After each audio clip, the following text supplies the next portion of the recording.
Labdien, sveiciens visiem!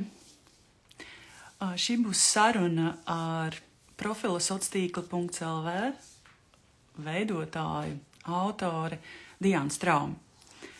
Un šī saruna būs īpaša ar to, ka tajā aprunāsimies par dažādiem valodas jautājumiem, proti tā ir valodas konsultācija tiešraidē. Sveiciens visiem, redzu, ka pievienojaties, prieks jūs redzēt, čau! Brīnišķīgi, pievienošu arī Diānu toliņ, un tad sāksim. Sveiciens, redzu komentārus. Forši, ka jūs ir tik daudz, un, protams, sveiciens tiem, kuri klausīsies ierakstā. Esmu pārliecināta, ka tas būs noderīgs. Tā, atradīšu Diānu, viņas profilu sociāltīkla LV, pieļauju daudzi no jums jau šo profilu zina.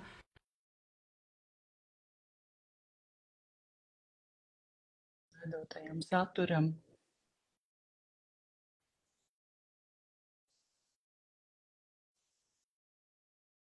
Čau, Diāna!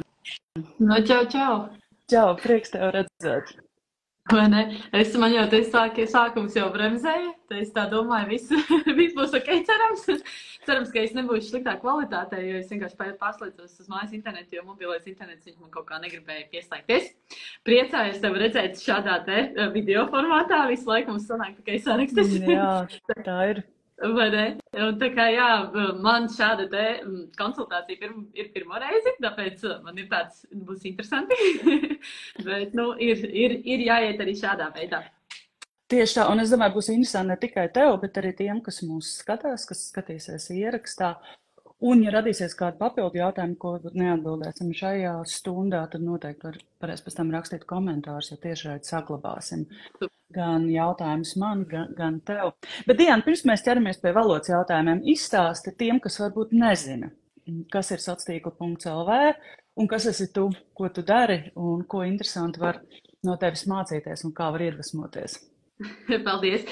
Jā, tātad sociāltīkla.lv ir konts, kurā mēs palīdzam un dalāmies, kā biznesa kontiem attīstīties Instagramā, dažādi padomi, dažādi triki, dažādi ieteikumi, un es pati esmu sociāltīkla.lv radītāja un vadītāja, tas tā ļoti paši atskan, un pamatā darbojos es šajā kontā, bet man ir arī kolēģi Liene, kas ar mani kopā filmēs. Un viņi jau pamazām arī ar mani sāk kopā iet dažādas arī vadīt lekcijas, dažādas meistarklases, ko mēs kopā organizējam. Tā kā mums viss ir procesā. Un paldies par visiem padomiem un informāciju, ar ko jūs dalāties par eksperimentiem, ko tu veic Instagramā un pēc tam stāsti par rezultātiem. Es domāju, daudziem tas ir ļoti vērtīgi un noderīgi. Paldies! Un droši vien arī slēdzās no mūsu puses klāt cilvēki, kas nezina arī tevi, tad pastāsti varbūt arī īsumā pati, kas tu esi, un es tiešām iesaku piesakot šim te kontam pieturzīmes LV, jo tāpēc, ka tur ir tik vērtīga informācija, jo ir tādas lietas, kas īstenībā valodas ziņā liekas, ok, šito es zinu, bet beigās, kad paskatās kādu tavu ierakstu, piemēram, tev tas viens no pēdējiem ierakstiem, kas ir arī tas nekā, vai vairāk nekā, vai... Vairāk kā. Jā. Un tad tāds... jā, mēs ar kolēģi arī abas divas spriedām, kā tur ir pareizi, jo it kā izklausās vairāk kā labāk, bet īstenībā ir vairāk nekā un tā. Jā, tāds kā nianses, bet ļoti vērtīgi. Un tā, pastāstīt tad arī tu. Prieks, ka tas liek aizdomāties, jo patiesībā tas ir arī mans mērķis pieturzīmēs, vai nu tas būtu šeit Instagramā vai citos kanālos. Arī tiešraidēs mans mērķis ir pastāstīt par valodu interesantā veidā. Nevis tā, šitā nav pareizi, dariet tā, bet rosināt interesi par valodu, jo bieži vien tas nav par pareizi vai nepareizi, bet drīzāk par iedarbīgi, vai tas panāk mērķi, par iederīgi, vai tas vispār ir piemērots tajā auditorijai, kurai tu raksti. Protams, mēs nevaram arī aizmirst par gramatiku, tādēļ arī veidoju, cenšos tāds interaktīvu saturu veidot arī par gramatikas niansēm. Un, jā, tas ir mans galvenais mērķis, un es šo mērķi ieinteresēt par valodu piepildu gan šeit, Instagramā, gan arī vadot dažādas mācības. Jā, vai nu tās būtu mācības uzņēmumiem vai iestādēm, vai arī tie būtu kādi publiski, piemēram, webināri, vai tepat tiešraidēs. Tas ir mans mērķis, un to arī cenšos ar šo saturu darīt. Jā, šis ir Man liekas, man tas arī ļoti patīk tavā kontā, ka tu tiešām tā kā neuzspied to, bet tu tā kā parādi, kā varētu būt, kā labāk izklausās. Tas, man liekas, riktīgi vērtīgi ir. Un tad, jā, es domāju, ka mēs varam arī tad ķerties pie Ķeramies. Jā, un tad tas pirmais jautājums īstenībā man ir tāds, par kur es esmu jau ļoti ilgi domājusi, tiešām ļoti ilgi. Un viņš ir tāds, ka ir kādu laiku atpakaļ, es tā kā pārgāju uz to, ka jā, ka posti ir šie te ieraksti plūsmā, un tad es viņus tā kā rakstīju, stāstīju, ka ieraksti plūsmā, tas un tas jāņem vērā, tas un tas. Un cilvēki reāli sāk rakstīt, kas ir ieraksti plūsmā. Un tāpatās pie storijiem, stāstiņi, kas ir stāstiņi. Un tad es nolēmu, ka sākumā es rakstīju iekavās, es rakstīju stāstiņi, iekavās storiju, ieraksti plūsmā, iekavās posti. Tad es uzrakstīju kaut kādas garākas aprakstas, tur man nesnāk vietas, man ir jāpārdomā tekstus, tas man uzreiz prasa papildus laiku. Beigās es atmetu roku, tad es sapratu, man vieglāk ir rakstīt šos te storiju, posti, un tā viņas arī nosaukt, jo cilvēki tā arī saprata. Un tā viņi vēl joprojām man saprot. Un tad ir tas jautājums, jā, teorētiski es tā kā gribētu, lai viņi būtu forši, ka ievieš šo te, ka viņiem tās kā latvisku pareizi būtu, bet no otras puses cilvēki mani nesaprot. Un tad ir tas, kā to efektīvi ieviest, vai arī kā labāk to visu tad prezentēt, es nezinu, kā viņu pārstāvēt, tad būtu kāds ieteikums būtu no tavas puses. Jā, lielisks patiesībā jautājums sākumā vairāku iemeslu dēļ. Pirmkārt, tāpēc, ka tu jau esi izglītotāja. Tu jau nestāsti tikai par Instagram funkcijām, kā darbojas tas un tas. Tu jau patiesībā arī māci šo valodu, kā runāt par Instagram dažādām funkcijām, dažādiem elementiem, rīkiem un tā tālāk.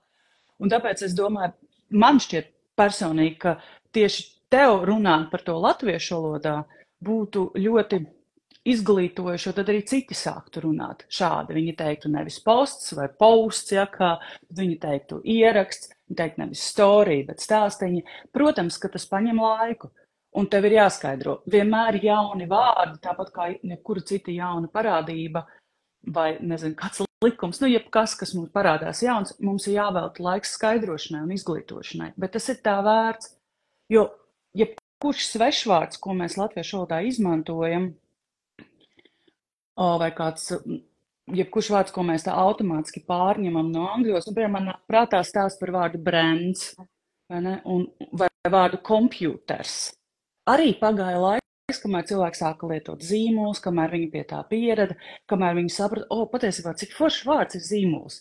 Daudz labāks par brendu, bet sākumā cilvēks, kas tas ir, ko tas nozīmē, vai tas pats ar kompjūteri, ja? Dators taču ir daudz labāks vārds, gan tādēļ, ka tas ir īsāks, gan tādēļ, ka no tā mēs varam atvasināt jebko, ja datoriķis, datorizēt un tā tālāk. Un es domāju, tas ir tikai laika jautājums un šis izglītošanas jautājums. Veltīt tam vietu, ja zīmju skaitu, veltīt tam laiku, atbildēt uz cilvēku jautājumiem, un varbūt arī veidot šādus ierakstus, ja, kas ir ieraksts, kas ir ierakstu plūsma un tā tālāk. Bet vienlaikus tas nenozīmē, ka tu tagad kategoriski vispār nekad nepasaki to posts vai storijas. Protams, ja tu jūti, ka tev kontekstā ir jāizskaidro, ieliec iekavās, pasaki, papildini.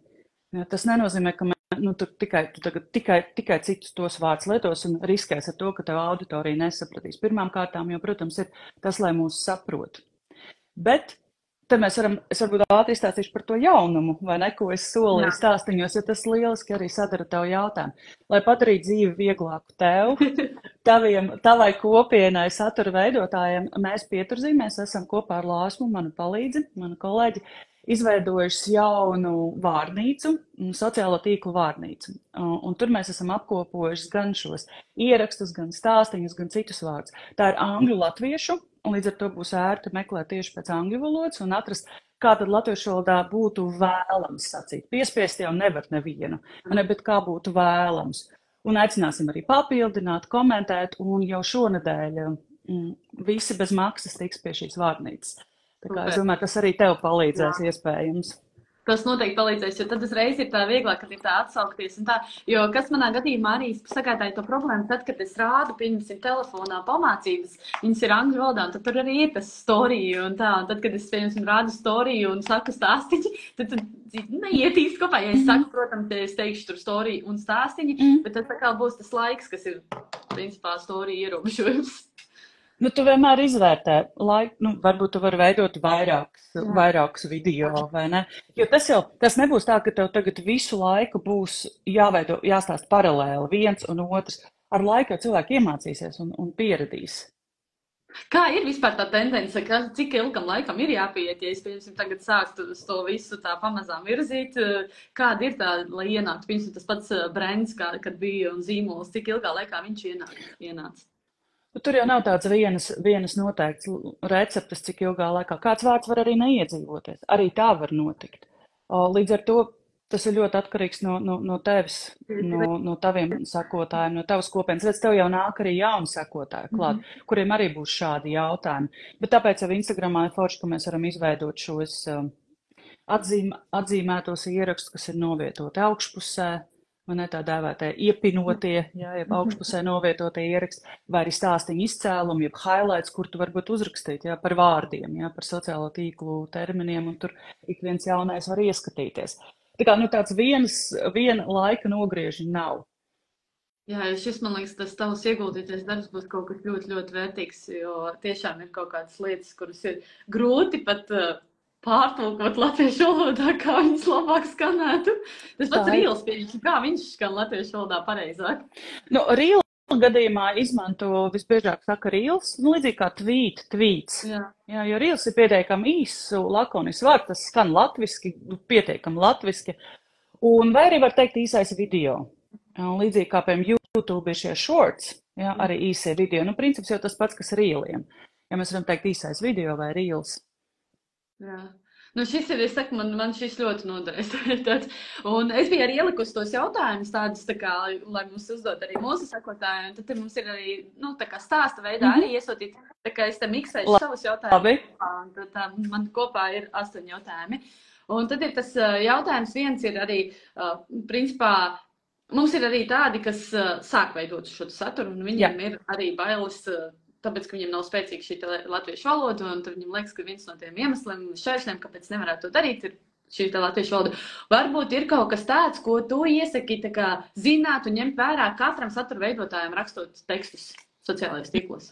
Ļoti labs jautājums. To es saku, lai aizpildītu laiku, jo tad es paralēli domāju. Pirmām kārtām es ieteiktu domāt par latviešu valodu un jebkuru citu valodu ne tikai no šīs prizmas pareizības aspekta.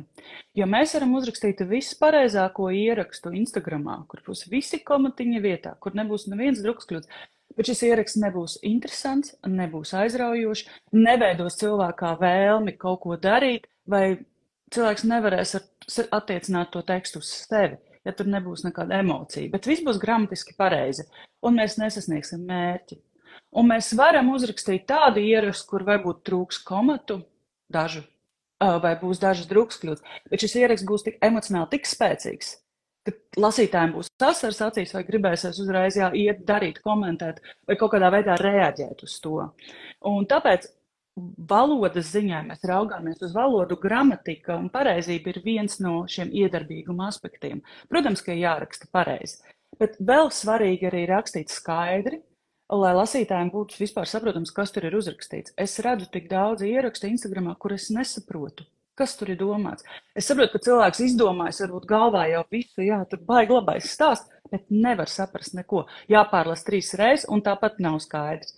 Kā skaidrība ir ļoti, ļoti svarīga. Tāpat arī jāraksta vienkārši, nevajag pārāk sarežģīt, nevajag veidot visu ierakstu kā vienu teikumu, vai izteikt kaut kāds ļoti sarežģīts domas, sarežģītiem terminiem.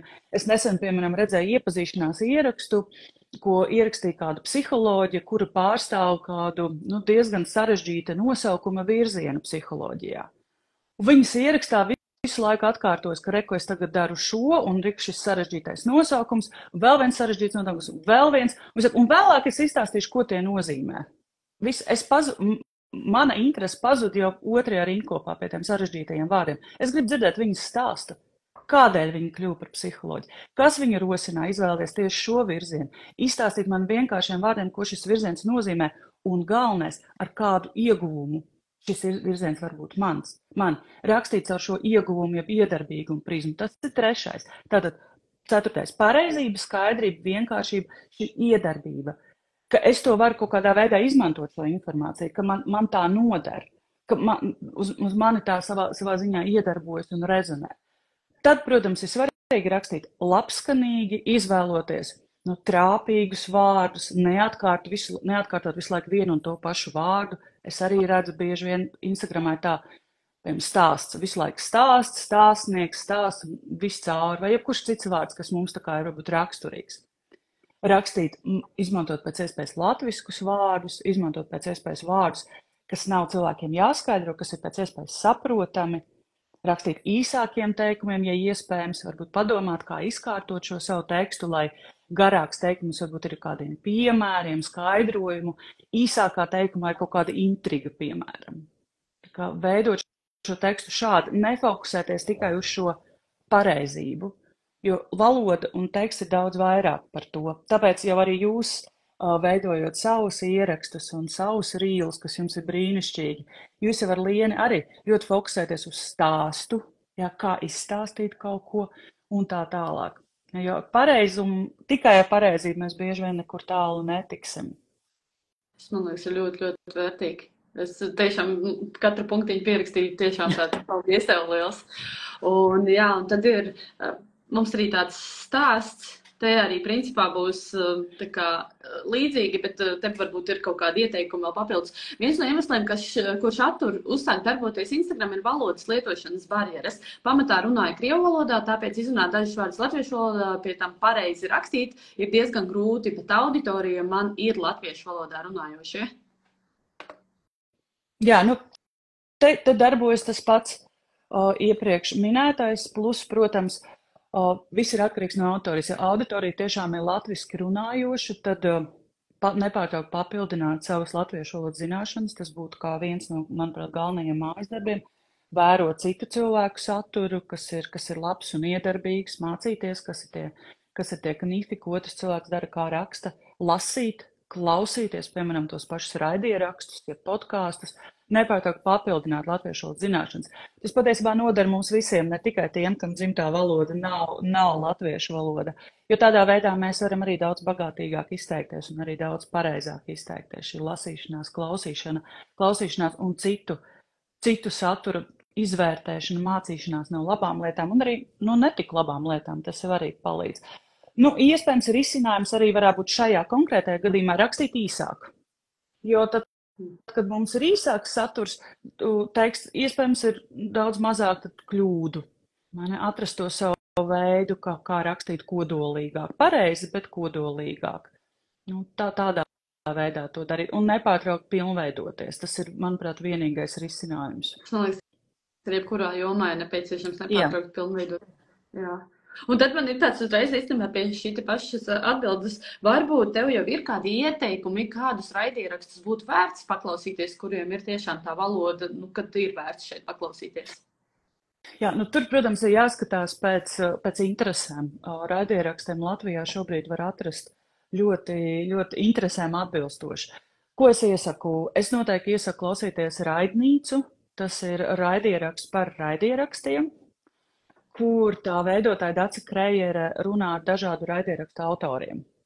Un tad tur šajās sarunās var atrast sev interesanto raidierakstu un tad veltīt savu interesi turpmāk un laiku tam. Tāpat, manuprāt, brīnišķīgs raidieraksts ir Pakluso, ko veido Laura Grēviņa, Muša, kurā var dzirdēt cilvēku stāstus. Un Muša ir liels ar to ne tikai, ka tu var dzirdēt dažādas valodas piemērus, bet arī iemācīties stāstīt stāstu. Jo Instagramā šī prasme ir ļoti vajadzīga. Šī stāsta veidošanas prasa ieraudzīt stāstu. Tāpēc Muša es noteikti iesaku arī cilvēku jaudu, ko veido Laura Denlere, kur runā ar dažādu profesiju pārstāvjiem. Un tur atkal interesanti var iedvesmoties, kā izstāstīt sarežģītas lietas vienkāršāk, tā lai viens saprot. Noteikti man ļoti pašai patīk raidieraksts Šķiltava, ko veido ir žurnālisti par aktualitātēm Latvijā un pasaulē, tāpat arī ārskats. Katrā raidierakstā, manuprāt, katram jāatrod to, kas viņu interesē. un tur var ieklausīties. Es klausos diezgan daudz arī Latvijas rādio raidījerakstus, gan tos, kas ir raidījuma formā un kas vēlāk tiek pārveidot par raidierakstiem, gan tie, kas ir jau uzreiz raidieraksta veidā, kaut vai tas pats dokumentārijas, kurā var dzirdēt arī cilvēku stāstus vai atvērtie faili, kur stāsta par tādiem aktuāliem sociāli, ekonomiski, politiskiem notikumiem un veido izpēti par dažādām problēmām. Iesaku arī ieskatīties raidierakstu pieturzīmes arhīvā. Es tiekos pieturzīmēs ar cilvēkiem, kuru darbs ir saistīts ar valodu.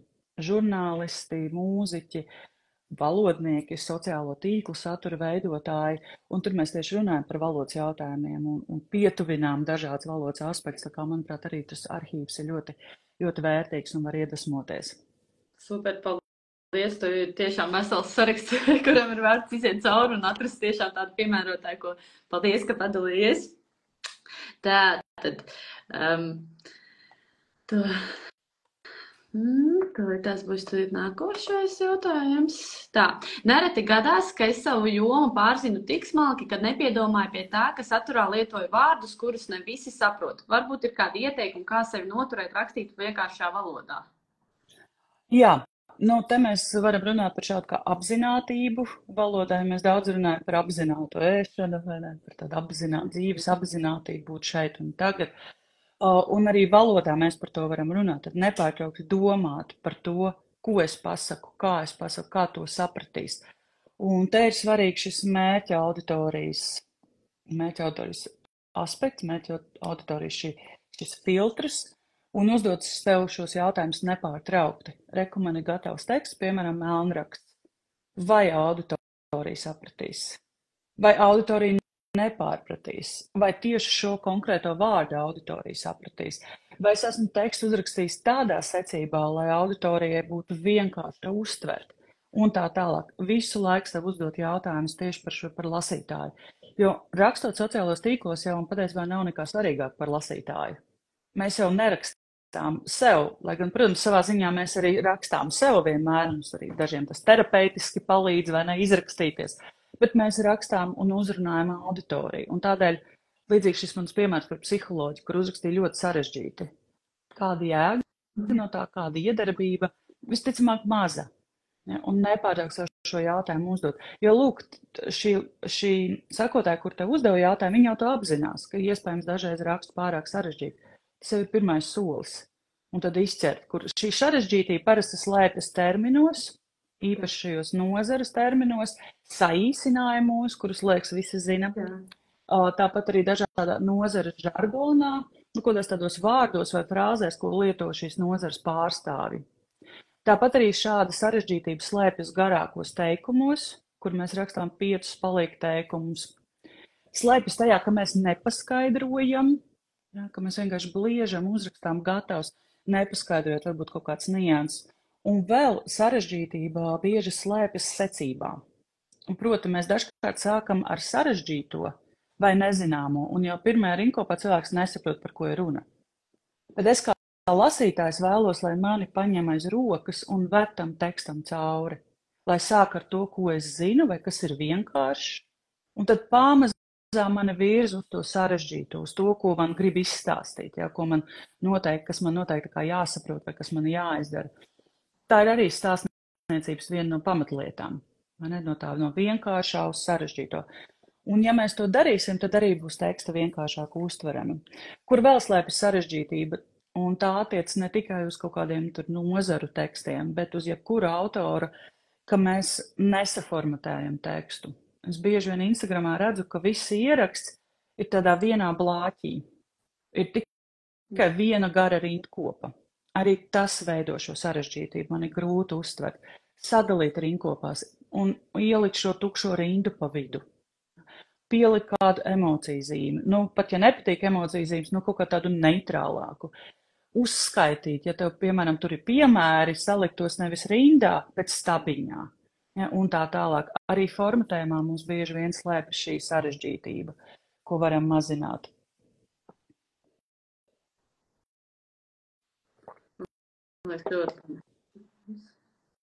Ļoti Ļoti labi, super. Jo tas ir tas, uz ko mēs arī strādājam. Mēs arī sakām, ka vajag šīs te, lai ir pārredzamāks un ka vajag šīs te atstarpes.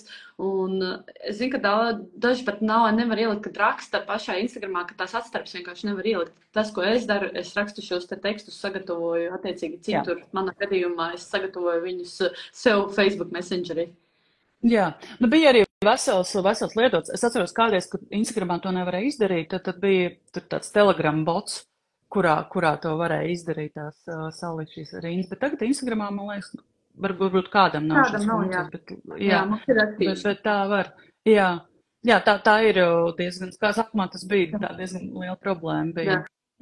Es Facebookā vēl joprojām nevaru. Ja es rakstu Facebookā, tad viņš man arī samet visu vienā čupā un nevar atdalīt tās rindas. Un tad arī to rakstīt. Bet jā, tas ir ļoti svarīgi īstenībā, jo ir daudz vieglāk cilvēkiem izsakot līdz tam tekstam, viņam vieglāk ir arī kā cilvēki lasa par to diagonāli, ir vieglāk tikai izskatīt. Jā. Bet katrā ziņā es arī ieteiktu patiesībā nekad nerakstīt ierakstu uzreiz Instagramā. Vairāk iemeslu dēļ. Nu, pirmkārtām šis izkārtojums, to vieglāk būs izdarīt kaut kādā piezīmu lietotnē vai kaut kur, bet vēl labāk to ir rakstīt Wordā un ielikt arī pareizrakstības pārbaudi uzreiz. Jo tad, kad mēs rakstām Instagramā, mēs pirmām kārtām tad nevienmēr varam saformatēt, kā mēs gribam, un otrām kārtām mēs neredzam šīs drukas kļūdas.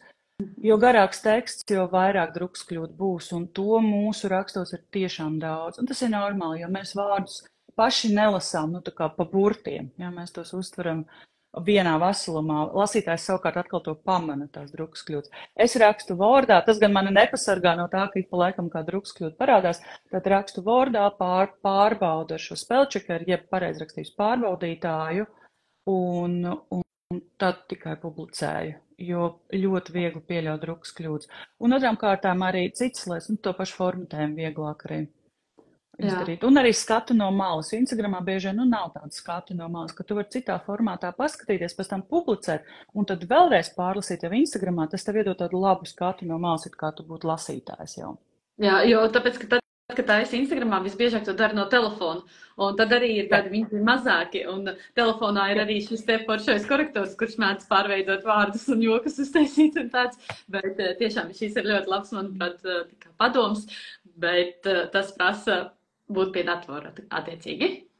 Pie datora, vai arī ļoti tāda laba vērība, tad rakstīt, ja neesat pie datora, rakstīt piezīmu lietotnē, katrā telefonā tāda ir, un vienkārši tad rūpīgi pārlasīt, nosūtīt kādam citam pārlasīt, un tā tālāk, jo tā ir mūsu vizītkarte. Tas, ko mēs ieliekam Instagramā vai citā sociālā tīklā teksta ziņā, tāpat kā foto, ir mūsu vizītkarte. Pēc tā cilvēki arī mūs vērtē, ieklausās mūsos, un ja katrā vārdā būs drukas kļūda, vai nebūs, piemēram, atstarpes aiz komatiem, vai būs saliksta atstarpes pirms komatiem, un citi tādi sīki tādi elementi, kas traucē uztveri, tad neviens nelasīs.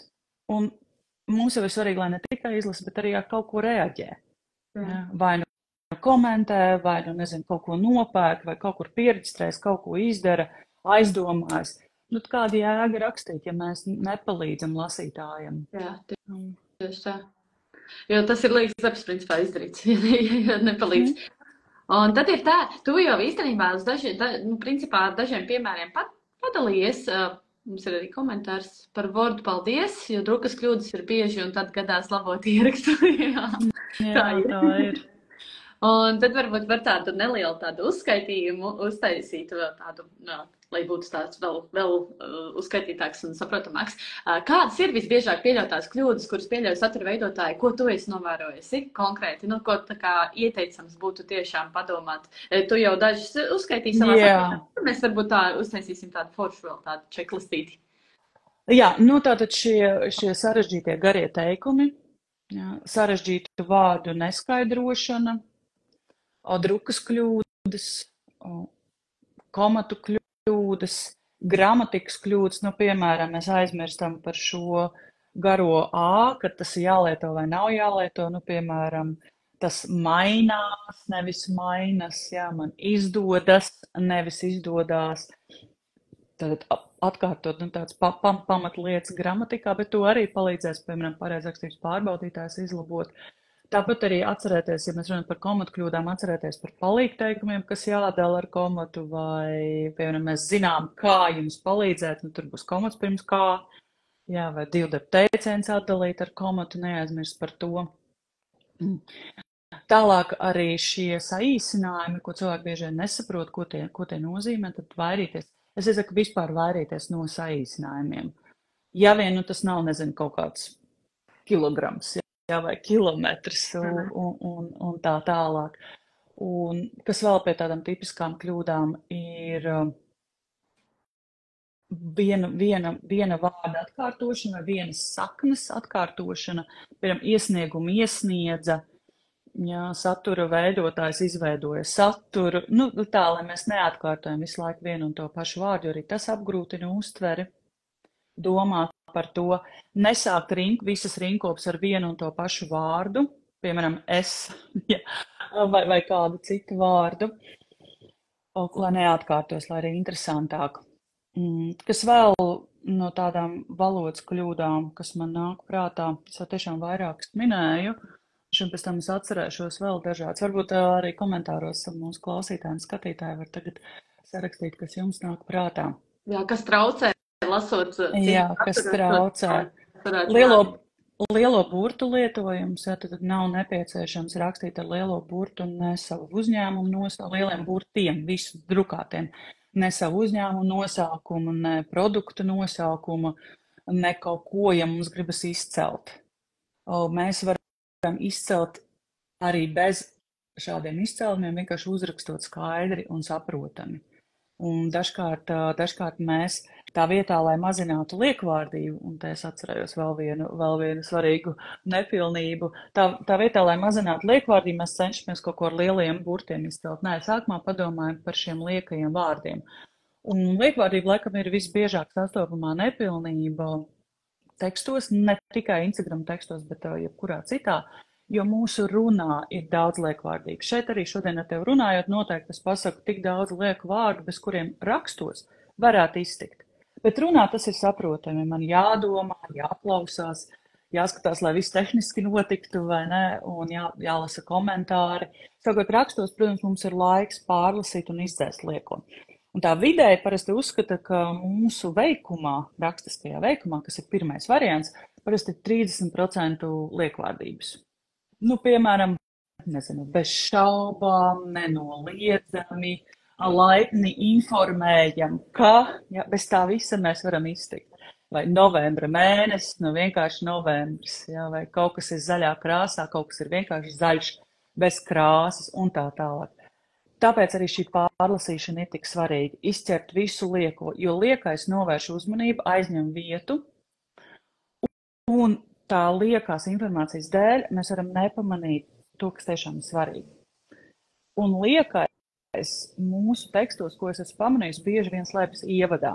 Ja šajos pirmajā teikumā, kas Instagramā ir, pirmajās 3 rindās, ko varētu veltīt uzreiz, lai intriģētu, uzdot kādu jautājumu, kādu apgalvojumu, pateikt vai izstāstīt stāsta kaut kādu vienu daļu, lai man gribas uzzināt, kas tur notiek tajā stāstā tālāk.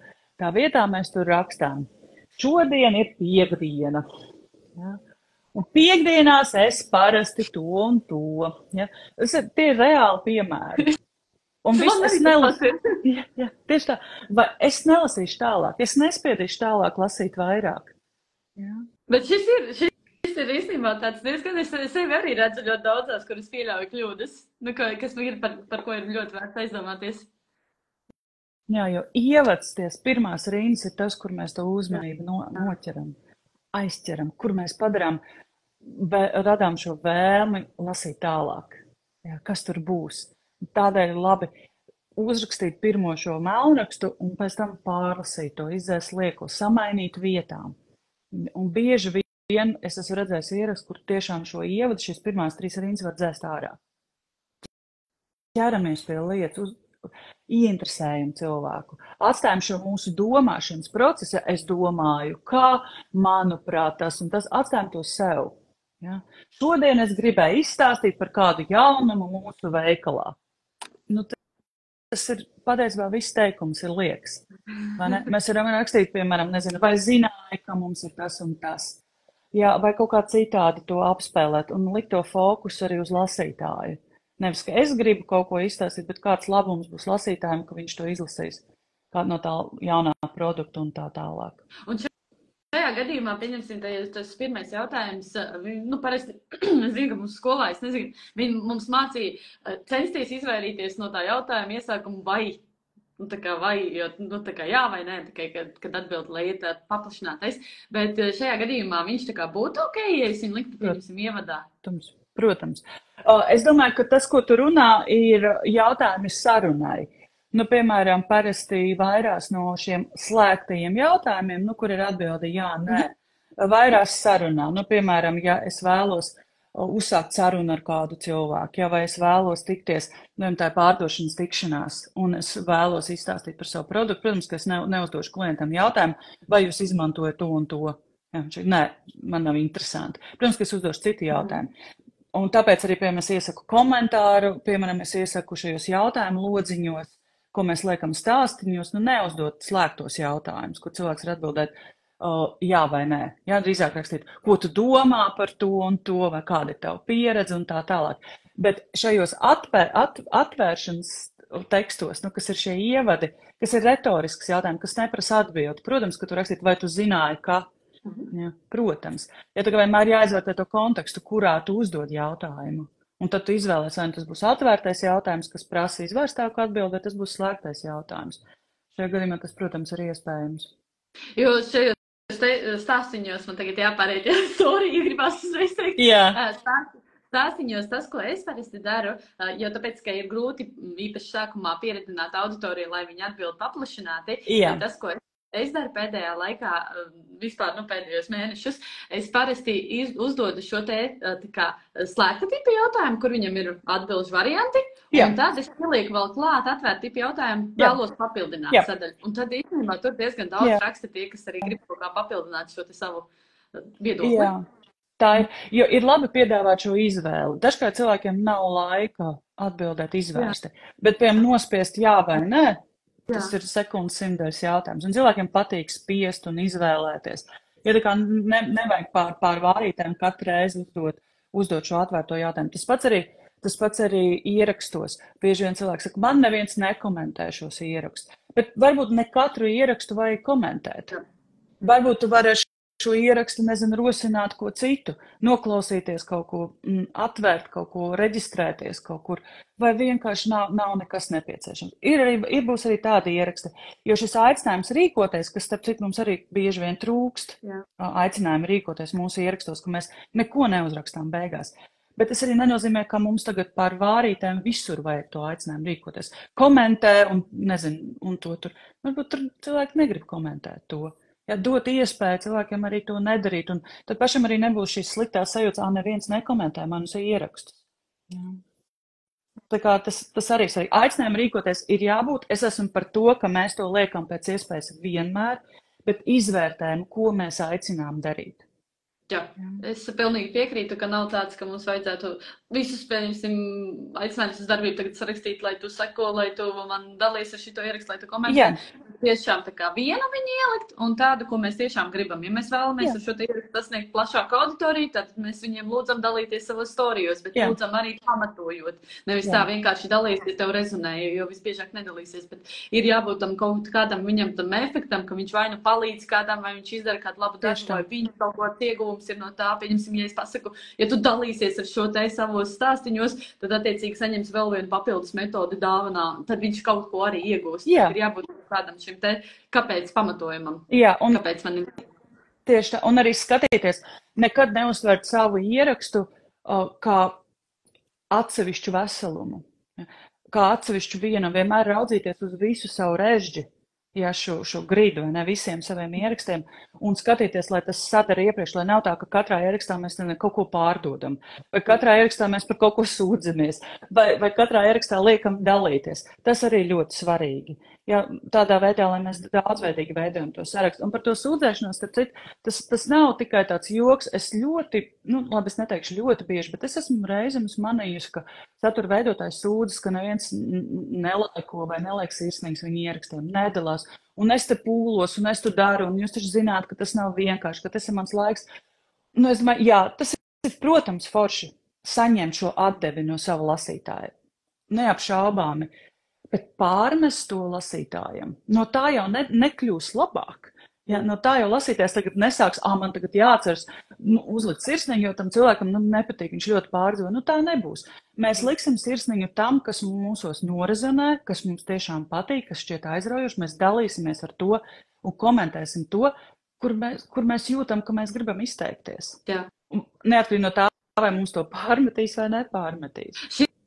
Šis, man liekas, es vismaz, kā es arī apmācībās stāstu mūsu klientiem, es parasti saku, ka, ja tev ir svarīgs šis te aicinājums uz darbību, kad tev ieliek šo te sirsniņu, tad paskaidro to saviem sekotājiem. Nevis saku, es rodu saturu, tāpēc to man tagad ir jālaiko viss, un citādi es neradīšu, jo man liekas, ka tu tikai patērē, bet nenovērtē un tā. Bet paskaidro, ka tās ir vienīgais veids, kā tu redzi, ka viņam ir aktuāls šis ieraksts. Ja viņš ieliks, un kad viņam ir aktuāli tas, ko tu dari, jo citādi tu to neredzi. Un tad vienkārši, kad tu izskaidro cilvēkam, tad viņi saprot arī. Ok, jā, mēs liekam, tāpēc, ka, lai viņi radītu šāda stila saturu. Tur es neieliku, tāpēc, ka tas man nebija aktuāli. Tieši tā. Un bet tas ir jāizskaidro, nevis jāpārmet. Es pilnīgi piekrītu. Jā. Un te mēs nonākam pie vēl viena valodas ieteikuma - izskaidrot. Nepieņem par pašsaprotamu, ka cilvēki zina un saprot. Izskaidrot, nebaidīties no tās skaidrošanas. Stāstiņi nav ierobežoti. Tu vari ielikt papildu stāstiņu, lai izskaidrotu kaut kādu terminu, vai lai izskaidrotu, kāpēc tu tieši šobrīd pasaki, kāpēc tu tieši to vēlies. Nebaidīties no tā. Skaidrot, veidot šo dialogu. Jo dažkārt ir manīts, ka satura veidotājs vienkārši ieliek, piemēram, ekrāna kopiju no kaut kā, nepaskaidrojot, kas tas ir.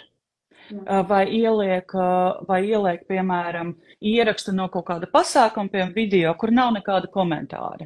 Ja? Izskaidrot, dot šo kontekstu cilvēkiem, nebaidīties no tā, neuztver to kā paši par sevi saprotam, ka cilvēki jau visu zinās, visu sapratīs un viņiem nebūs jautājumu. Nē, būs jautājumu. Ja tu kaut ko ieliec, rēķinies ar to, ka tev ir jādod plašāks konteksts. Šis īstenībā ļoti labi sajiet kopā ar to, ko arī mēs visu laiku mācām, bet to, ko es redzu, ka ir viena no biežāk pieļautajām kļūdām. Tad, kad es dalos, piemēram, ar tavu rīlu savos stāstiņos, tad, attiecīgi, man ir jāpaskaidro, kāpēc es dalos. Kas tajā ierakstā ir tāds, lai cilvēkam būtu vērts viņu atvērt. Jā. Nevis es vienkārši padalos, un tas ieraksts tikai ir kā ieraksts, un viss, un tas cilvēks, viņam ir jāmin, kas tur ir. Ja viņam vēl nav ieslēgta skaņa, un turējā ierakstā nav tas teksts, viņš vispār nesapratīs, un visticamāk, viņi visi paies garām tam ierakstam. Un tās viņam nav vispār nekāda jēga. Un tas pats arī ierakstos. Ja mēs kaut ko vēlamies uzrakstīt un pateikt, iedodam cilvēkam visu informāciju. Jā, dažkārt var nepietikt vietas, izķeram liekvārdību. Padomājam, varbūt kaut kas ir absolūti liekas tajā mūsu tekstā. Varbūt mums jāveido ierakstu sērija. Ja man tiešām, es visu lieko izķērus, bet man tur joprojām ir vairāk par tām noteiktiem rakstīniem. Tad veidojam pirmā daļa, otrā daļa. Nebaidāmies no tā, jo labāk iedot šo informāciju, nekā pēc tam atbildēt uz kaut kādiem precizējošiem jautājumiem, vai nedodies kāds pārpratīs, un teiks, sāks kaut ko pārmest, vai pateikt pa maz, vai uztaisīt pārāk īsu ierakstu, vienmēr izskaidrot, nebaidīties no tā. Bet tad, kad es saku izskaidrot, es, protams, nesaku, ka tagad ir vienkārši vārdu plūdi, un nav jādomā atkal bez liekvārdības, atkal svarīgo lasītājiem, atkal tajā ieguvumu prizmā, nevis vienkārši uzrakstīt, nedomājot, kā es uzrakstu. Jo ar detaļām arī tas ir tā interesanti, jo no vienas puses labā valodā mēs rakstām paskaidrojot, piemēram, ja es stāstu par kaut ko, man ir jauns produkts. Ja? Ka es iedodu, piemēram, 3 piemērus, ar ko šis produkts ir labs, nevis vienkārši pasaku, šis ir vislabākais. Ja? Jā. Vai ja es, piemēram, vispār stāstu, man šis bija labākais ceļojums manā mūžā, ar ko tas bija labākais ceļojums? Tad paskaidrot, bet vienlaikus arī tur, kur var iztikt bez liekām detaļām. Piemēram, šodien es dzēru kafiju ar 3 cukuriem un piekodu tur tādu un tādu maizīti. Ja tas nav svarīgs stāstam tālākam, ja tu nereklamē kafiju vai vēl kaut ko, tad nestāstīt to. Vienmēr izvērtēt, kurā brīdī varbūt runāt vispārīgāk un kurā brīdī konkrētāk, lai uzbūtu šo ainu lasītāju prātā. Jā. Tad mums ir jautājums. Esmu novērojis, ka ierakstos kā pēdējo bildi, ierakstā liek šos simbolus, dalies, saglabā. Tā nav labā praksa. Tā ir labā prakse. Tā noteikti arī šo grafiku, jā. Es vairāk domāju par tekstu ierakstā. Tad, kad mēs uzrakstām ieraksta tekstu, pēdējais teikums. Lai nav tā, ka mēs tur lūdzam cilvēku darīt pilnīgi visu, vai lai nav tā, ka mēs to darām tikai ķeksītim. Tajā brīdī, kad mēs lūdzam cilvēkus dalīties vai saglabāt, tam ir jābūt vērtīgam saturam. Šeit es man liekas, sapratu to jautājumu, tā kā mēs parasti arī, kad stāstām, ir tas tā kā ieraksts, posts, tā teiksim, ja?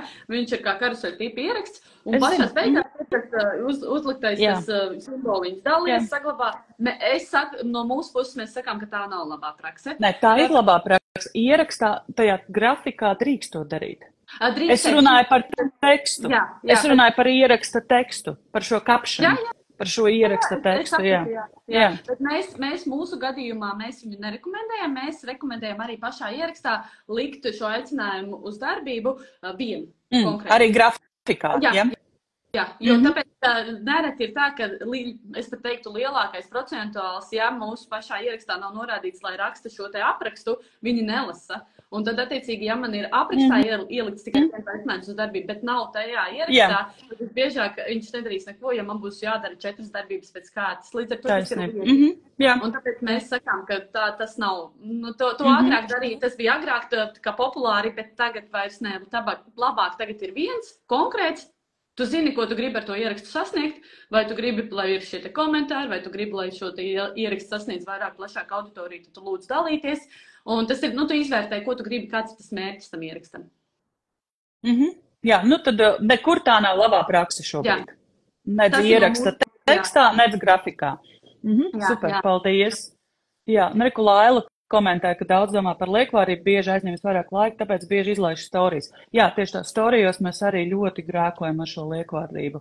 Kamēr mēs tiekam līdz tā stāsta esencē, par ko tad tie storija, tur jau ir uzrakstīts vēl vis kaut kas, jā, ko bez kā noteikti var iztikt. Es aicinu vienmēr domāt par to, un tā tiešām ir izvērtēt katra vārda vajadzību. Nav citas receptes liekvārdības mazināšanai. Ir, protams, vārdi, bez kuriem var iztikt. Jūs varat atrast arī šo sarakstu uz Pieturzīmes mājaslapā, Pieturzīmes LV. Pie bezmaksas materiāliem ir liekvārdības mazināšanas ieteikumi. Tur ir daži piemēri. Bet galvenais princips ir izvērtēt katru vārdu. Jebkurā tekstā, ko mēs rakstām, jā, tas šķiet aizņems tagad laiku, man būs jādomā par to, bet tu ietaupīsi laiku lasītājiem, lasītājs gribēs sekot tev vēl vairāk, jo viņš redzēs, cik forši tādi trāpīgi, iedarbīgi stāstiņi teksti, un tu ietaupīsi laiku arī sev nākotnē. Tu iemācīsies iztikt šo darīt, izvērtēt katru vārdu, iztikt bez liekiem vārdiem, tev būs mazāk jāraksta. Tu tiešām ķersies pie svarīgā. Vienlaiks man uzreiz jāpasaka atruna, ka es neaicinu tagad dzēst visu, vai rakstīt ļoti, ļoti īsi un tikai vienā vārdā. Protams, ka nē, dzēšam lieko, svarīgo rakstām, svarīgo skaidrojam. Ja, tas nav tā, ka viens vai otrs, ka mēs tad nedrīkstam garāk rakstīt. Drīkstam garus stāstus joprojām lasa, ja tie ir aizraujoši, ja tie ir interesanti, ja tie rezonē. Man ļoti patika īstenībā tas, kā tu tikko arī pateici, kādi būs mani ieguvumi, ja es izvērtēšu šo liekvārdību attiecībā pret to laiku, ko es ieguldu. Un īstenībā šis ir viens no veidiem, viens no efektīvākajiem veidiem, kā vispār arī rakstām mūsu ierakstus. Mēs principā ierakstos arī rakstām, kādi būs tie ieguvumi. Jā. Un man liekas, šis bija vienkārši fantastisks piemērs. Man prieks. Tā. Manējais liekvārds ir patiesībā un sanāk automātiski, nezinu, kā izlaust to. Man arī ir ļoti daudz, pieņemsim, es saku, lai padomātu, lai es dabūtu to domu, kad es runāju, es pasaku vienmēr tā, kā, un tad man, lai nebūtu jāsaka tas Jā, bet tas ir runā. Tas ir runā, jā. Mēs, bet tekstā arī man.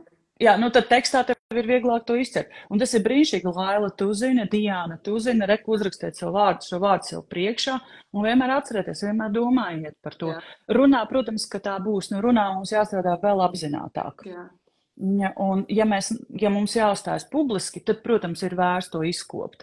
Ja tavā gadījumā tu arī vadi mācības, ir vērts pieķert sevi, kur tad ir tie vārdi. Bet tas prasa daudz lielāku piepūli nekā rakstos. Rakstos izcert liekvārdību ir daudz vienkāršāka nekā runā. Bet šis man noteikti būs mērķis, jo man īstenībā patīk, kā tu runā. Man liekas, ir tā forši, tā konkrēti. Un tas ir mans mērķis arī. Es arī gribu izteikties, iemācīties izteikties tā tieši trāpīgi, lai nebūtu šie te liekvārdība šī te. Bet tas ir treniņš. Tev jau arī, tev ir fantastisks iespējas nepārtraukt vingrināties. Jā. Labi, tad vāriesim tā kā pie nākamā jautājuma. Man jau 6. jautājums. Tātad, vai ir kādi īpaši knifi saistošiem uzmanību piesaistošiem virsrakstiem un satura ievada daļai? Kas ir tādi aktuālākie vārdi, teikumi, ar kuriem ik pa laikam ir vērts sākt ierakstus? Ļoti arī brīnišķīgs jautājums. Varam arī tādu foršu apkopojumu izveidot. Un pēc tam pakomentēsim, bet varbūt pirms mēs ķeramies pie tā pabeigsim, ko Laila reku raksta. Atgriezniskā saitē cilvēks saka, ka ar ļoti konkrētu valodu es zaudēju savu identitāti. Nu, tas laikam ir tas, par ko es minēju, ka mums nav visur jābūt kodolīgiem un strupiem. Ja mēs drīkstam saglabāt savu identitāti, bet identitāte nav liekvārdība. Ar to identitāte slēpjas kaut kur citur. Identitāte slēpjas tajā, kā mēs, protams, izstāstīt stāstu. Identitāte slēpjas tajā, kas varbūt mums ir kaut tiešām tādi īpaši vārdi, ko mēs izmantojam, vai krāsaina, bagātīga valoda, ja, ko mēs izmantojam, bet noteikti ne liekvārdībā. Ja, tā kā es uzskatu, ka mēs runājot skaidri, saprotam un vienkārši mēs nezaudēsim identitāti, drīzāk mēs to vēl vairāk spēcināsim. Jā, par šo ievadaļu. Patiesībā mēs jau ar tevi nedaudz par to parunājām. Ja kāds nokavē pieslēdzās tikai tagad, tad var pēc tam noskatīties ierakstā. Par šo visspēcīgāko tādu uzmanības pievērsēju, proti ievada daļu. Ja, vai to var saukt par virsrakstu vai kā citādi atkarībā no tā, kādā formātā jūs rakstāt.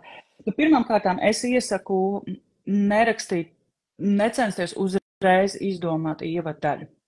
Jā, pierakstīt savu pirmo variantu, protams, bet beigās vienmēr izdomāt, varbūt tomēr kā citādi jāraksta. Un dažkārt vislabākie ievadi un virsraksti top tieši pašās beigās, kad teksts tev ir gatavs.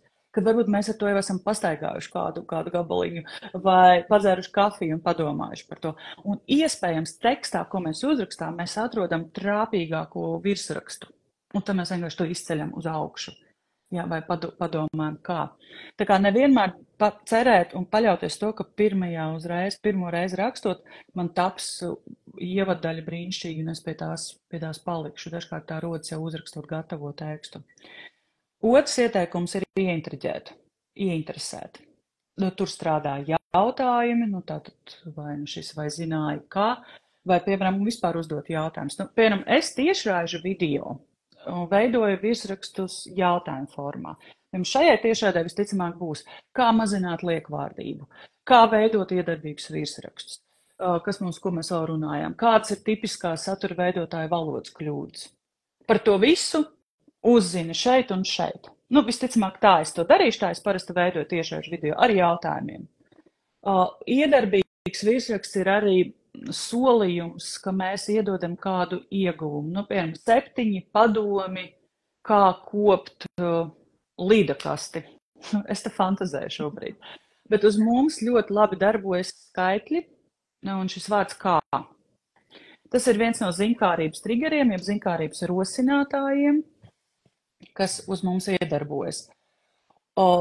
Tie var būt vai kā veidot to un to, vai 7 veidi. Un tas parasti ir tā dēvētais mūžzaļais saturs, ko var atkārtot vēlāk, vai ko var pārvērst stāstiņu sērijā vai rīlā, vai no kura var bloga rakstu arī izveidot. Ja visur, kur būs šie 7 ieteikumi vai kā kaut ko, tad domāt arī par to, kā tos var pārveidot pēc tam pielāgot citiem kanāliem. Un intriga arī ļoti labi izpaužas tajā, ka mēs pasakām kaut kādu daļu no stāsta, bet ne līdz galam. Piemēram, bija brīnišķīgs virsraksts, vēl kā tagad atceros, kā es gandrīz pārdevu savu jaku sēriju veida slepkavam. Ja, tas bija tā kā reāls ieraksts Instagramā. Protams, ka tur nebija ne jakas pārdošanas sēriju veida slepkavam, ne sēriju veida slepkavs, bet tas ieintriģē. Man gribas uzzināt, kas tur notika. Ja? Vai kā es iemācījos, kā es iemācījos to un to. Vai pateikt, kad pateikt kaut kādu iedot spēcīgu emociju, kad tas notika, es to un to, ja, un ieinteresēt cilvēku, un tad viņš grib lasīt. Virsrakstiem nav tāds vienots, nu, tāds saraksta, reku ņem šo virsrakstu, jo tad tas draud ar klišeju. Un mēs pārskrienam tam pāri. Nu, piemēram, ja mēs visur teiksim jaunums vai bezmaksas vai konkurs, nu, mēs pierodam pie tā, mēs to uztaram jau tādu, nu, kā tādu kārtējo kaut kādu reklāmu, kaut ko man mēģinās nopārdot, kaut ko man liks darīt. Un arī vienāds formulas nevajadzētu izmantot. Nu, visiem ierakstiem arī nevajadzētu būt, nu, tur, vai zināja, ka. Ja. Arī ne. Meklēt, taustīties, kāds arī uzrakstīja tikko, ja praksa, Laila uzrakstīja 3P. Un ko es iesaku parasti darīt? Es iesaku veidot virsrakstu tādu krātuvi. Atvērt piezīmes telefonā, kurā lietotnē, ko jūs lietot, un sāk rakstīt labus virsrakstus, kas pašam šķiet forši iedarbīgi. Vai nu tos, ko tu redzi ierakstā, kādā, vai tos, ko tu redzi, nezinu, kaut vai ziņu portālā, pierakstīt. Vai arī pašam, piemēram, staigājot pa parku un plānojot nākamo ierakstu, sāk domāt, nu kāds tur varētu būt ievads, ja, un rakstīt šos variantus. Piefiksēt citu satura veidotāju virsrakstus, kas pašu uzrunā, un nevis vienkārši pierakstīt to šajā sarakstā, bet uzreiz pārveidot to sev, kāds varētu izskatīties man. Tad veidot šo virsrakstu kolekciju, nebaidīties no tā, iedvesmoties no citiem, bet pielāgot sev. Un tādā veidā ar šīm formulām dažādām spēlēties. Jo īstenībā es gribēju arī papildināt par to vienveidību. Tas, ko es redzu, kas ir tagad panākts principā Instagramā, tad, kad mēs liekam kaut kādu produktu fotografiju, pat ja tas ieraksts, viss tas apraksts tam ierakstam ir tāds kaut kas cits, nesaistīts ar to produktu, pieņemsim, nav tā kā pārdodošies, bet kaut kas, pat es teiktu, vērtīgs, varbūt kaut kāda informācija, kaut kāds padoms, kuru tu nezināji, kā viņu lietot. Vienalga, ja cilvēks redzēs, ka tur ir produkts, tas pirmais iespējas ir, kad pārdod. Jā. Un tad tas ir tas, kas mums, principā, ir jau tās asociācijas, kas veidojas. Tiklīdz mēs redzam, ir kaut kāds produkts, tad skaidrs tā ir reklāma, es tīnu tālāk. Pat tas apraksts īstenībā varētu būt kaut kāds ļoti interesants stāsts. Jā, tā ir. Tāpēc tas vienmēr ir kopā, roku rokā, vizuālais un tekstuālais. Bet par to vienveidību runājot, tas gan neatiec uz rubrikām. Es iesaku veidot rubrikas, kurām ir, nezinu, vienādi vāciņi. Nu, piemēram, mums ir valodas padomi. Ja visām šīm rubrikām vāciņi ir vienādi, tur augšā būs tēma, tur ir valodas padomi. Un tad šis jautājums, vai, piemēram, nezinu, kāds cits rubriks, nu, cilvēks var reizi nedēļā stāstīt par kādu noteiktu tēmu. Ja, un tam var būt arī pēc iespējas vienāds virsraksts, lai cilvēks zina, šeit es atkal sagaidīšu to. Tas jā, bet to nevajadzētu jaukt ar šo ievadu. Ja, tas ir rubrikas nosaukums. Un tad vienkārši izvērtēt, jo maksimāli būt atvērtam un eksperimentēt.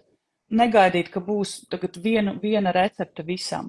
Eksperimentēt, skatīties, uz ko cilvēki reaģē, uz ko cilvēki nereaģē, mācīties, pētīt statistiku. Ja, tas ir viens no labākajiem veidiem, kā saprast, vai mans teksts un mans virsraksts ir nostrādājis, vai mans aicinājums rīkoties ir nostrādājis statistikā. Ja, bez tā mēs nevaram vispār veidot saturu sociālos tīklos, neieskatoties saturā. Tātad jautājums ir, kāds ir viedoklis par mākslīgā intelekta tekstiem? Var just, ka to nav radījis cilvēks, nav ielikta tekstā enerģija? Jā, nu tad, protams, var visu izvērtēt ar galvu. Jā, jo, protams, ka var izmantot dažādas palīgrīkus. Arī mākslīgo intelektu var izmantot, bet pirms publicēšanas tomēr izdarīt redaktora darbu.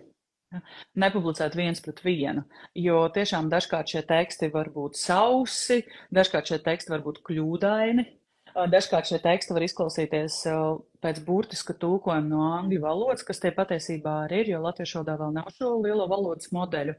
Viss, ko mums atbild arī mākslīgais intelekts latviešu valodā, tas ir tulkojums no angļu valodas. Tāpēc būt pašam sev redaktoram un atcerēties par šo personību. Cilvēki nelasa sociālo tīklu tekstu dēļ. Viņi to lasa šo personību dēļ, kam seko, un ieliek šo savu personu. Līdzīgi kā Laila teica, viņai liekas, ka viņa pārāk konkrēta, viņa zaudē šo identitāti. Nu tad saprast, kas veido manu identitāti, kas veido manu personību. Un pat ja mēs izmantojam sociālo tīklu, mākslīgā intelekta palīdzību, ielikt tur to savu personību. Tas jau nav nekas slikts, nu, piemēram, veidot saturu atkal un atkal no jauna, nav jau vajadzīgs. Nav vajadzīgs izdomāt jaunus ieteikumus līdakastu kopšanai. Ne? Skype to atver mākslīgo intelektu, paprasa, uzraksta man 7 ieteikumus, kā kopt līdakastes. Pilnīgi normāli pieeja, bet izveidot to ierakstu tādu, lai tas izklausītos pēc tevis. Ja, un lai tas būtu vērtīgs lasītājiem, lai lasītājs gribētu reaģēt uz to. Nu, es teiktu, tā ir tas, ko es parasti mācu arī apmācībās, ka mākslīgais intelekts mēs principā viņu izmantojam kā asistentu, nevis kā aizvietotāju. Viņš mums var ļoti palīdzēt ar kaut kādām idejām, par kurām mēs neaizdomājamies. Mēs uzrakstām, un viņš īstenībā izmet tādas idejas, tieši tā. Tāpēc, viņu kā asistentu, un tiešām rūpīgi izvērtējām viņa atbildes, jo nebūs tā, ka viņš atbildēs 100% pareizi. Ir jāvērtē. Jā, un dažkārt mākslīgais intelekts izdarīs labāk par mums kaut kādos noteiktos gadījumos. Arī tā var būt, bet tie visticamāk nebūs sociālai tīkli. Jā, jo sociālā tīkla teksts tiešām ir par mūsu personību. Arī tad, ja mēs veidojam biznesa profilu, cilvēki nesako tāpēc, ka tas ir biznesa profils. Viņi pirmām kārtām sako tam personībai. Tāpēc jau bieži vien iesaka, vai ne? Pat ja tev ir liels uzņēmums, veidot kaut ko personīgi tur, parādīt to cilvēku, kurš ir atbildīgs par to saturu. Ja, parādīt cilvēks, kas strādā tajā uzņēmumā, vai kaut kādā veidā iedot šo personības efektu. Jā. Tas ir sociālais tīklos, tiešām ir sociālais tīklos, mēs socializējamies, un tāpēc ir ļoti svarīgi, lai ir šī personība, lai ir tā sajūta, ka tur ir cilvēks, ar ko es komunicēju. Jo, ja principā cilvēks gribētu, viņš tiešām var arī komunicēt ar mākslīgo intelektu, un tur īstenībā pat reizēm šķiet, ka tur cilvēks pretī sēž, jo tu viņam uzrakstījusi paldies par atbildēm, un viņš tev tik jauki atbild, lai tev tur izdevusies diena ir. Jā, tā ir. Un tiešām tāda sajūta, ka tur cilvēks ir. Jā, un gribas viņu paslavēt, un tā. Jā, tā ir. Jā. Labi, pāriesim tad pie 7. jautājuma. Mēs jau te stundiņu esam. Tā tad vēl ir tāds jautājums. Vai ir kādi principi, kurus būtu vērts ievērot, lai radītu tā kā atmiņā paliekošu saturu stāstu, kas paliktu atmiņā? Patiesībā jau viss, ko mēs šodien runājām, ir kā atbilde uz šo jautājumu. Jo atmiņā paliekošs stāsts ir pirmām kārtām, tur jābūt stāstam. Tam jābūt stāstam ne tikai mūsu domās, šis ir baigi labais, bet tam jābūt stāstam arī, kas varētu ieinteresēt un uzrunāt kādu citu.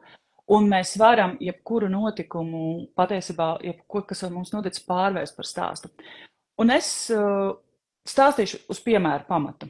Tie, kas ir mani dzirdējuši mācībās par sociālo tīklu valodu, šo piemēru zina, bet tad es izmantoju Kristīnas Beitikas brīnišķīgās satura veidotājs stāstu. Kādā ziemas dienā viņa ar bērnu, kas bija bērnu ratiņos, devās pastaigā un bija sasniedzis, bija ļoti grūti izbraukt ar tiem ratiņiem. Un viņa kaut kādā brīdī iestrēga, netika tālāk, jo sniegs nebija tīrīgs un turpināja puteņot. Viņa sauca palīgā vīru, lai tas atbrauc ar mašīnu viņai pakaļ un abas ar meitiņu aizved mājās. Un to viņi visi stāstiņos rāda un stāsta. Vīrs atbrauc, viņa dodas mājās un saplīst vīra mašīna. Un viņa paliek kaut kur pie kupanas ceļa vidū, netiek tālāk. Zvana draugiem, atbrauc draugi, lai viņus aizvest mājās, sarunā, ka tur mašīnā atbrauc pakaļ. Un tad viņa draugiem aizbrauc uz kādu restorānu papusdienāt. Ja jau tā ir satikušies, tad reku viņi pabeidz dienu šādi.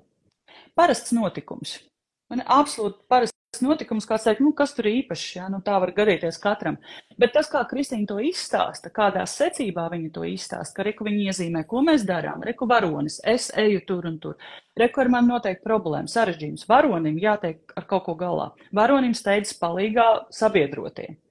Ja, un tad tas viņu ceļš. Un tad beigās viņi visi tā kā tiek pie balvas, pie tām pusdienām.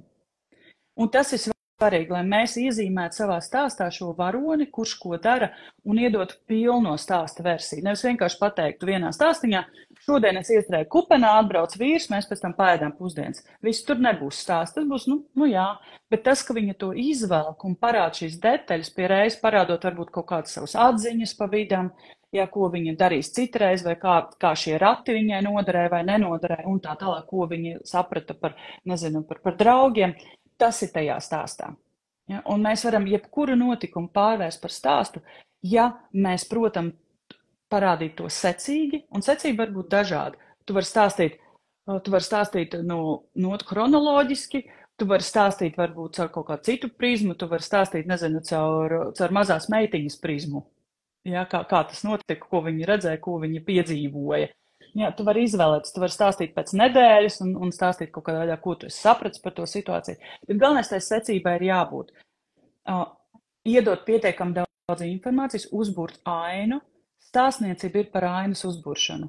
Ka mēs nevis vienkārši pasakām, iestrēgām, aizbraucām pusdienās, bet mēs iedodam to detaļu. Nu, piemēram, sniegs bija tik dziļš kā tas un tas. Jā, vai tur iedodam salīdzinājums, izstāstam, iedodam šīs detaļas, uzburam ainu.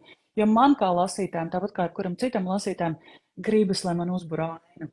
Jā, lai es nokļūstu tajā ziemas dienā iztēlē. Un lai es arī atrisinu kopā ar Kristīnu to jautājumu. Lai es gribu zināt, nu kas tad notika, kā jūs tikāt ārā no tās kupenes. Tālāk stāstā ir svarīgi, lai mēs tiekam no liekā, jā, tad no šīs liekvārdības atmest visu nebūtisko, kas stāstam nav vajadzīgs, fokusēt cilvēku uzmanību tiešām uz to, kas tur ir svarīgs. Un iedot arī šim stāstam labu valodu, labskanīgu valodu, arī tas ir būtiski. Un tādā veidā bagātināt arī šo stāstu un cilvēku iztēli. Tie tāds uz vienu piemēru, ja tāds stāstniecība izstāstīt šis varoņu ceļš. Es iesaku parasti ikvienam, kurš veido saturu sociālajos tīklos, apmeklēt vismaz vienu stāstniecības kursu. Internetā to ir daudz, arī bez maksas. Jāmeklē storytelling un var atrast īsākus, garākus, vai izlasīt kādu stāstniecības grāmatu. Arī to ir daudz pieejams. Tās ir pieejams arī internetā bez maksas, un lai apgūtu šo prasmu un eksperimentētu. Tu tā smuki īstenībā ievirzīji pēdējā jautājumā. Es tieši gribēju, lai to padalīsi ar piemēriem, kādas grāmatas būtu vērts izlasīt, vai arī apmācības, varbūt tev ir kādas apmācības, kuras ir vērts tā kā apmeklēt, lai būtu satura veidotājiem tā kā tieši, kuras būtu aktuāls. Jā, kas noderētu. Es jau minēju par stāstniecību, ieskatīties, atrast sev piemēroto. Ja mēs runājam par stāstniecību, tad pamatu bībeli ir tad man jāatceras, kā latviski ir iztulkots, bet varētu būt, ka tā ir iztulkots Varonis ar 1000 sejām.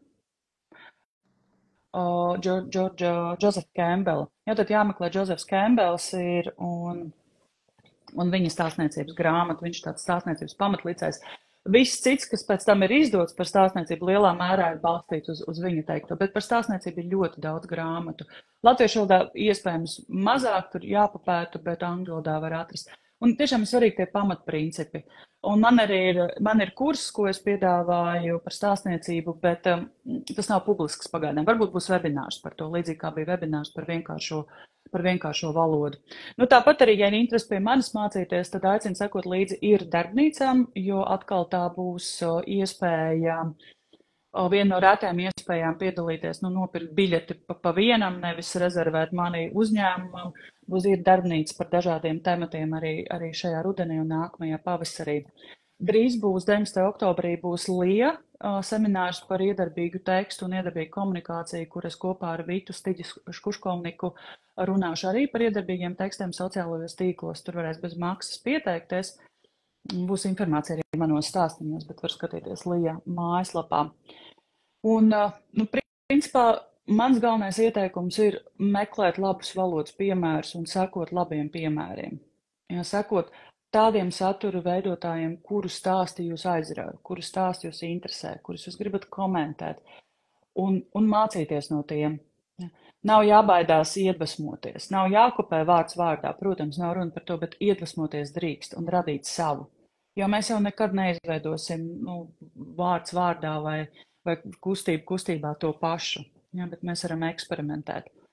Skatīties, klausīties, un tad, kad mēs ritinām šo joslu un lasām citu rakstīto, nedarīt to tikai izklaides pēc, bet saskatīt aiz šā teksta, ko autors ir izdarījis, lai tas teksts tevi uzrunātu. Ja ieraudzīt tos knifus, tās tehnikas, kaut vai to, ko es šodien stāstīju, ieraudzīt to tajos tekstos, apzināti to vērtēt, nevis vienkārši izklaides pēc lasīt. Man liekas, ļoti vērtīgi. Šis ir tiešām, šī visa konsultācija, man liekas, rīktīgi vērtīgi. Man ir ko padomāt, man ir ko mācīties, man ir ko attīstīties. Un, kā jau teicu, principā ir vajadzīga visu laiku šī pilnveidošanās. Un labu piemēru, vai vispār valodas piemēru klausīšanās un lasīšana. Ja? Nedzīvot tādā tikai izolētā burbulī, jo citādi mēs nemācīsimies. Mēs visu laiku darīsim tāpat, kā mēs darījām, un tad brīnīsimies, kāpēc man nekomentē vai neviens nelasa un nepērku. Piekrītu. Paldies tev liels, tiešām liels paldies par šo brīnišķīgo iespēju. Man likās rītīgi forši iespēja. Mums jau ir arī komentārs. Paldies. Paldies, Zana. Jā, paldies par komentāriem šeit pat tiešraidē. Ja tu klausies ierakstā, tad noteikti arī komentē, atzīmē Diānu vai mani, un mēs noteikti ieskatīsimies un atbildēsim. Jā. Un droši var ierakstīt arī, ja vēl kāds jautājums ir tāds neatbildēts, pat ja šķiet viņš ir muļķīgs, droši var ierakstīt mums to jautājumu, mēs izrunāsim, un viņš vismaz būs saprasts. Tieši tā, super. Paldies, Diana, arī tev, ka piekrīt šim eksperimentam.